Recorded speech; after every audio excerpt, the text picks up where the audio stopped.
Bueno, hola a todos, mi nombre es Nahuel Carrone, soy sociólogo egresado por la Universidad de Buenos Aires, realicé una maestría en Antropología Social en la Universidad de San Martín y tuve el placer de recibir la invitación del Centro Cultural Aya Yorubá con la intención justamente de dar una materia que aborde el proceso de transnacionalización yorubá en la Argentina.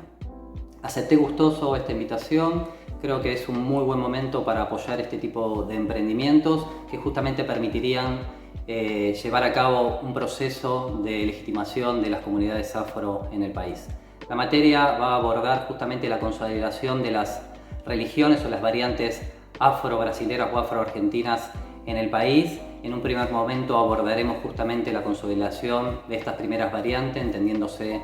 la umbanda, la quimbanda y el batuque fundamentalmente, para luego recién en una segunda etapa abordar las diferentes instancias que el proceso de tradicionalización en la Argentina se fue desarrollando. La intención es justamente ver cómo cada una de estas experiencias y esta multiplicidad de elementos del tradicionalismo que está presente en la Argentina hoy día se fue gestando y se fue transformando y consolidando en el país. Algunas de las líneas que podemos justamente investigar y analizar es ver cómo se dio el proceso al interior de las comunidades afros que se volcaron al tradicionalismo, qué reflexiones o decisiones tomaron respecto a las otras variantes religiosas y qué procesos se fueron consolidando en cada uno de ellos. Podemos hablar justamente de las transformaciones en la identidad, las transformaciones en la ritualidad, las transformaciones en todo aquello que hace al ejercicio de la práctica religiosa.